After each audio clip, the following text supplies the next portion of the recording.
नमस्कार, आपके साथ मैं अदिति त्यागी, मेरे साथ सुशील पंडित जी, जम्मू कश्मीर के लिए आप कह सकते हैं एक मुखर आवाज भी, पंडितों की मुखर आवाज भी, जम्मू कश्मीर में जो इश्यूज रहे हैं उन्हें लेकर सर की समझ जो है उस पर किसी को कोई डाउट नहीं है।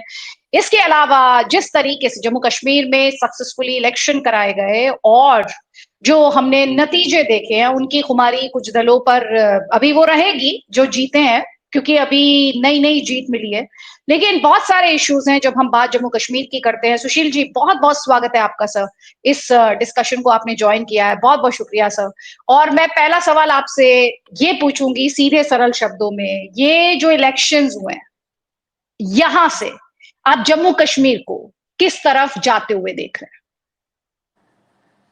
बढ़िया सवाल है अदिति जी। सबसे पहले आभार मुझे इस चर्चा में शामिल करने के लिए, और आपके दर्शकों को भी नमस्कार। आभार सर।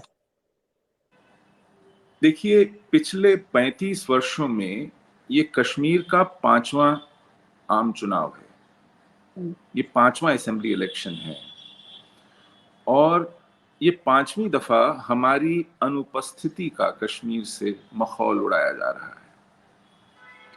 लगभग 5 लाख हिंदू अपने घरों में नहीं हैं, घाटी में, और सब कुछ ऐसे हो रहा है मानो कुछ हुआ ही ना हो।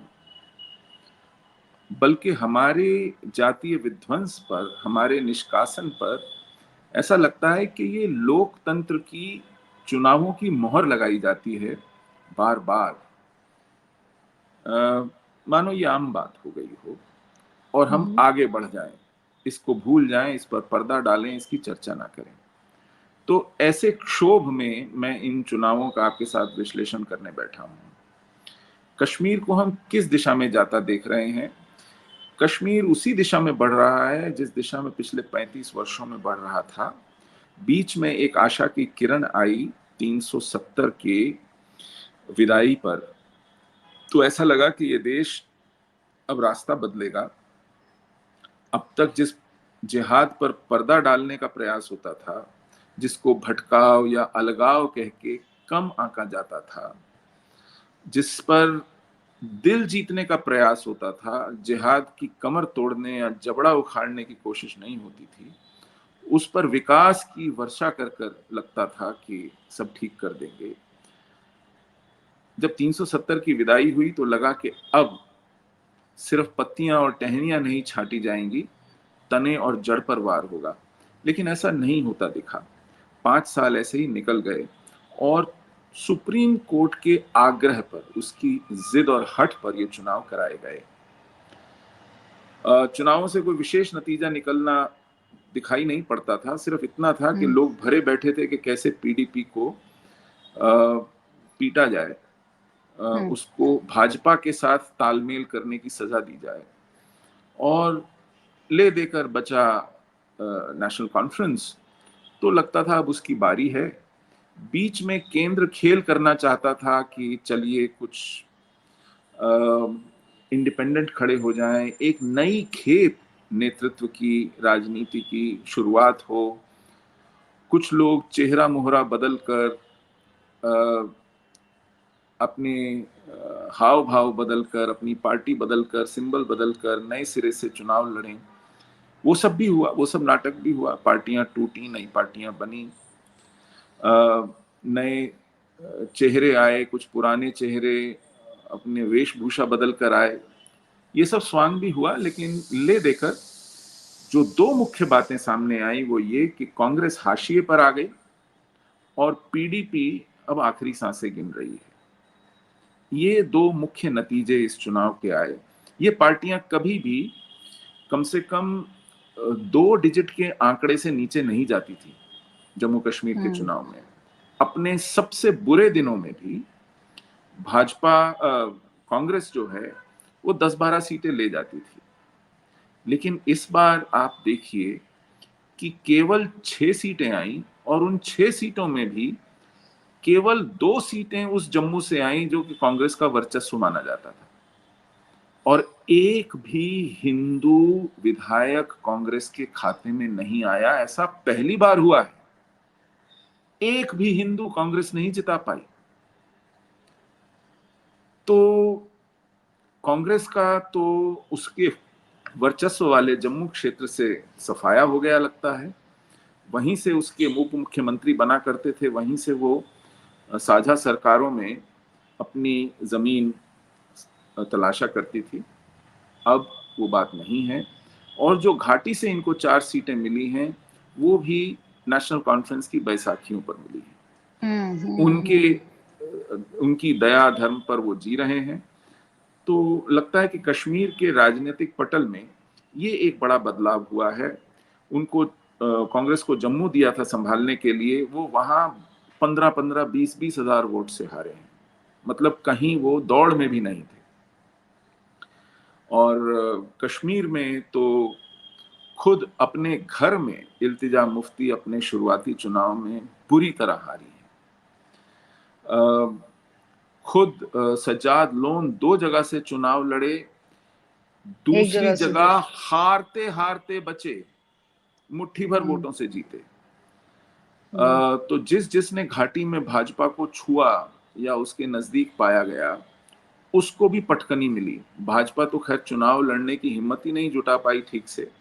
लोकसभा के चुनाव तो बिल्कुल ही नहीं लड़ी, और विधानसभा के चुनाव भी लगभग दर्जन 1.5 दर्जन सीटों पर अनमने ढंग से लड़ी और कुछ खास नहीं कर पाई। और इसका नतीजा ये है कि आज नेशनल कॉन्फ्रेंस पूरी घाटी का नेतृत्व कर रही है करीब 42 सीटें लेकर, और भाजपा के खाते में 29 सीटें आई हैं। और इन 29 सीटों में वो जम्मू की एक छत्र पार्टी होकर के उभरी है। आपकी जानकारी के लिए बता दूं कि पूरे जम्मू कश्मीर क्षेत्र में केवल 33 सीटें ऐसी हैं जो हिंदू बहुल हैं। इनमें से 29 सीटें भाजपा जीती है। 2 सीटों पर भाजपा के बागी विधायक जीते हैं, और बाकी 2 सीटों पर नेशनल कॉन्फ्रेंस के हिंदू विधायक जीते हैं, जहां भाजपा ने अपने निकम्मे खड़े किए थे।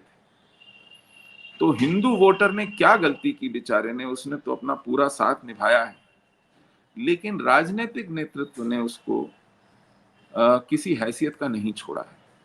नेशनल कॉन्फ्रेंस और पीडीपी ने तो घाटी में हिंदुओं को तिल धरने की जगह नहीं दी, जबकि जम्मू क्षेत्र ने कम से कम नेशनल कॉन्फ्रेंस के 2 उम्मीदवार जिता दिए, चाहे वो हिंदू ही रहे। भाजपा को पूरी घाटी में मुंह छुपाने लायक वोट नहीं मिले।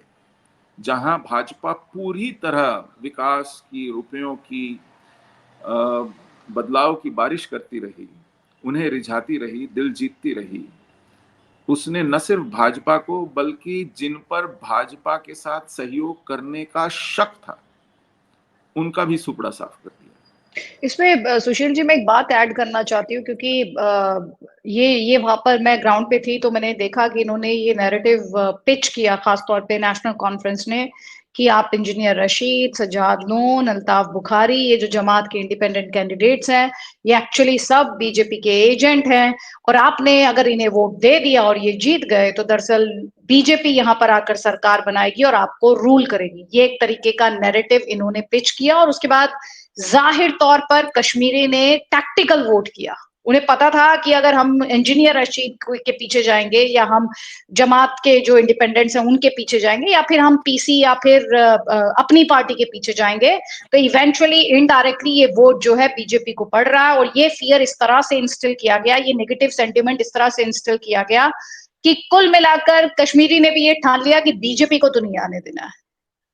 सही बात है। बीजेपी को ये थोड़ा सा अब आत्म निर्णय या करना पड़ेगा, इंट्रोस्पेक्शन करना पड़ेगा कि वो क्या कर रही है, उसकी राजनीति की प्राथमिकताएं क्या है। उसने जम्मू के वोटर को तो बिदकाया ही, और जम्मू का वोटर अगर भाजपा के पास नहीं आता पुनः दुत्कारे जाने के बावजूद भी, तो क्या हाल होता। आप सोचिए, कांग्रेस क्योंकि एक घाटी की पार्टी के साथ चली गई, तो कांग्रेस की ये दुर्गति की है बीजेपी के उस नाराज वोटर ने भी, कि आज कांग्रेस के पास दिखाने को कुछ नहीं है जम्मू क्षेत्र में। लेकिन ये सब के सब फिदा हुए जाते हैं घाटी पर। अब कांग्रेस का आधार जम्मू था, अदिति जी, यहां से दर्जनों एमएलए जीत के आते थे उसके, कांग्रेस ने अपनी जम्मू कश्मीर इकाई की कमान पहले गुलाम मोहम्मद मीर को दी जो घाटी से हैं, और उसके बाद अब तारिक हमीद कर्रा को सौंप दी जो खुद घाटी से हैं, और इनका घाटी में बिना पीडीपी नेशनल कॉन्फ्रेंस के कोई खास आधार है ही मौजूद नहीं। नहीं है।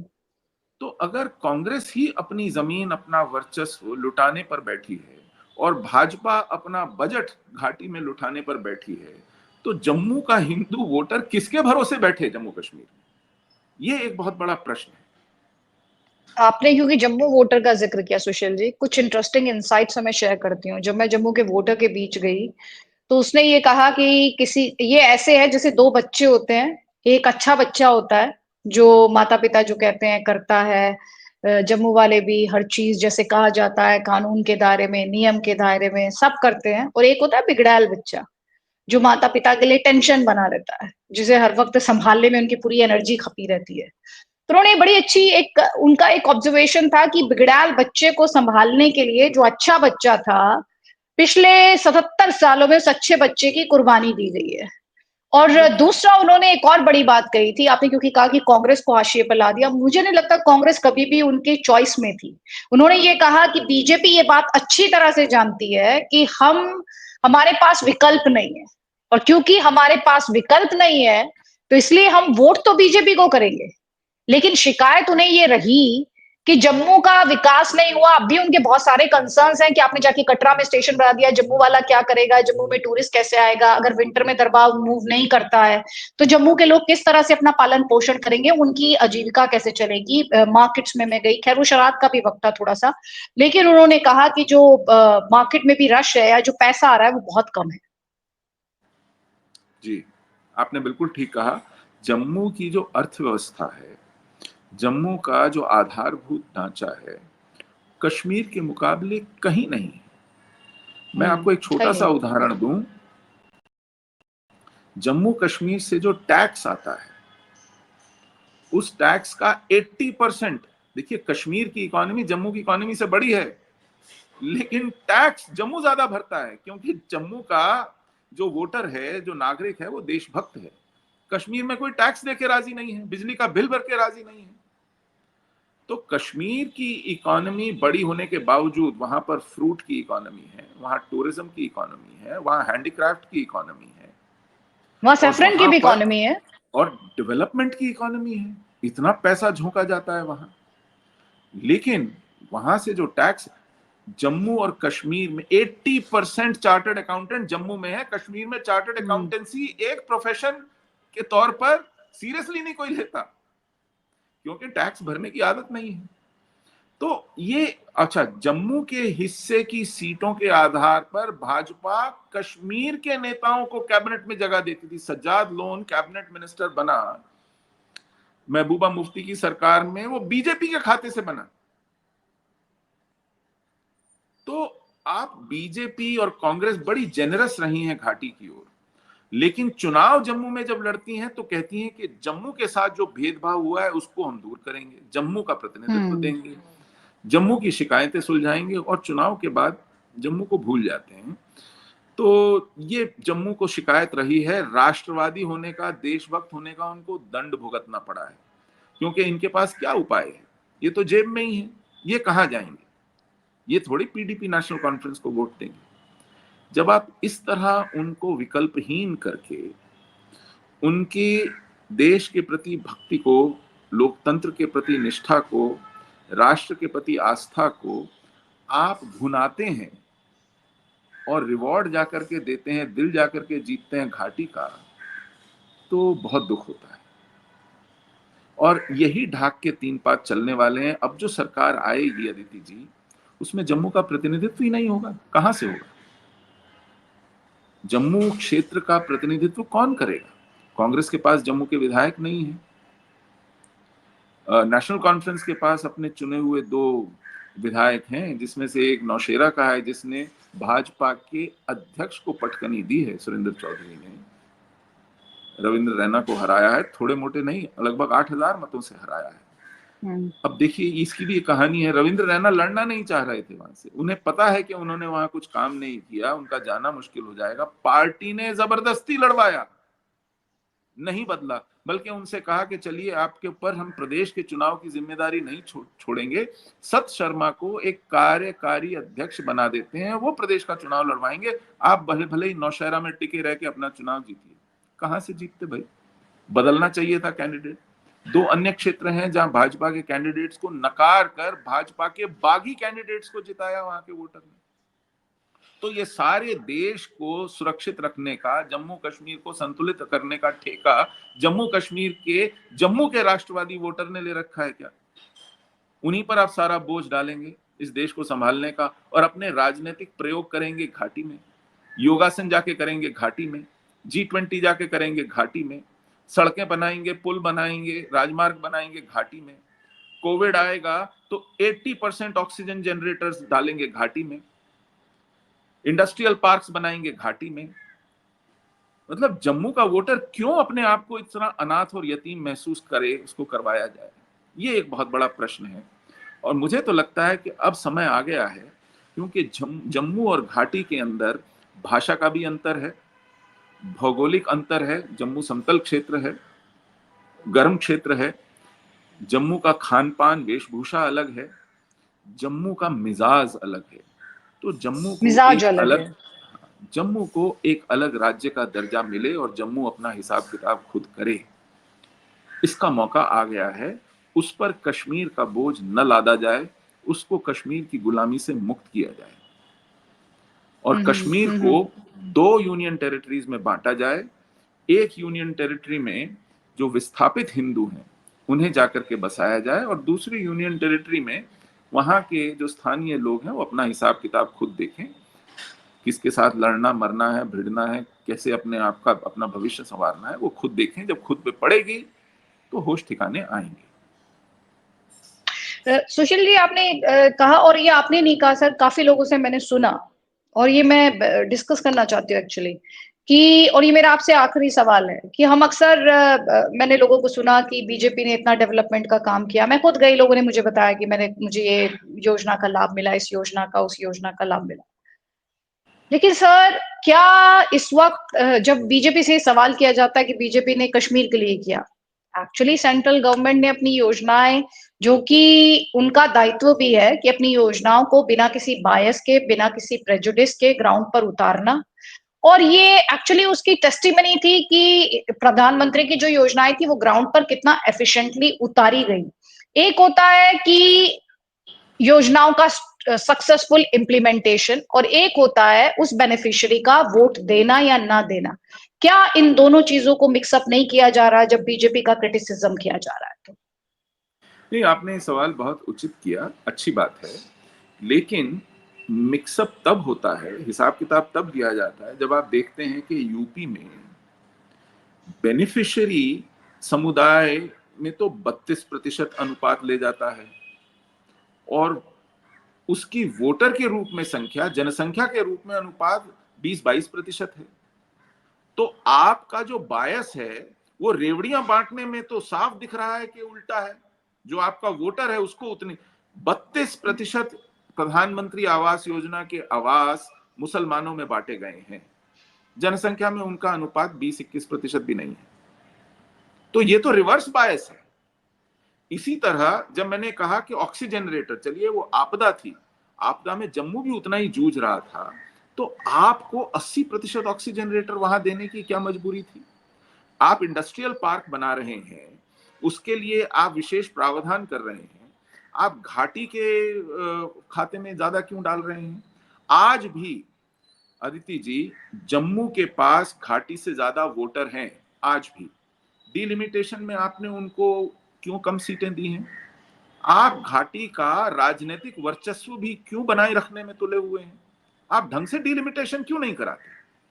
जब आपके पास जम्मू का क्षेत्रफल ज्यादा है, जम्मू की जनसंख्या ज्यादा है, वोटर लिस्ट में घाटी से ज्यादा वोटर जम्मू में है, तो फिर घाटी में 4 सीटें ज्यादा क्यों हैं? तो हर क्षेत्र में आजादी के बाद से घाटी के पक्ष में एक बायस दिखाई पड़ा है। मैं ये नहीं कह रहा कि आप घाटी को प्रताड़ित कीजिए, मैं ये कह रहा हूं कि आप संतुलन रखिए। आप संतुलन नहीं रख रहे हैं। जब एम्स की घोषणा हुई थी, मुझे याद है, ये बड़ा ही रोचक विषय है, तो अरुण जेटली ने जुलाई में बजट पेश करते वक्त 2015 का बजट पेश किया। मार्च में गठबंधन सरकार बन गई थी, तो जब बजट पेश किया, फरवरी की बात है, 1 फरवरी को बजट दिया 2015, और उन्होंने कहा कि मैं एक एम्स दे रहा हूं जम्मू कश्मीर को। तो जो पीएमओ में मंत्री हैं डॉक्टर जितेंद्र सिंह, उनका बयान आया कि मैं जम्मू के लोगों को बधाई देता हूं कि केंद्र सरकार ने आज उनके लिए एक एम्स घोषित किया है। महबूबा मुफ्ती ने deputy chief minister Nirmal Singh के मुंह से कहलवाया कि कोई ताकत इस एम्स को घाटी में आने से नहीं रोक सकती। ये भाजपा के मुंह से कहलवाया, जबकि वो जम्मू से चुन के आते हैं। इस पर जम्मू ने रोष प्रदर्शन किए, रास्ता रोका, हड़ताल की, तो 1 महीने बाद उन्होंने झक मार के कहा, अच्छा हम 2 एम्स देंगे, एक जम्मू में और एक घाटी में। ये हालत है। और कहते हैं कि हम जम्मू का प्रतिनिधित्व करेंगे, जम्मू के हितों की रक्षा करेंगे। तो इसलिए नाराजगी है। वो वोटर अपनी जगह खड़ा है, अड़ा है, उसको पता है कि अगर भाजपा हारी तो जिहादियों का वर्चस्व आएगा, लेकिन आप उसको क्या देते हैं सिवाय नारों के और झुंझुनों के? ये शिकायत है। Sushil ji, thank you so much. आपने इतना स्पष्टता के साथ अपनी बात रखी है, और मुझे उम्मीद है कि जो सारे सवाल इस वक्त जम्मू कश्मीर को लेकर हैं, उनसे जुड़े हुए कई जवाब आपके इनसाइट्स के माध्यम से लोगों को मिलेंगे, और उनकी समझ जो है उसमें भी उन्हें भी और एक और तस्वीर उनके सामने जरूर आएगी इन जवाबों के माध्यम से। बहुत बहुत शुक्रिया सर। जय हिंद, जय भारत, वंदे मातरम।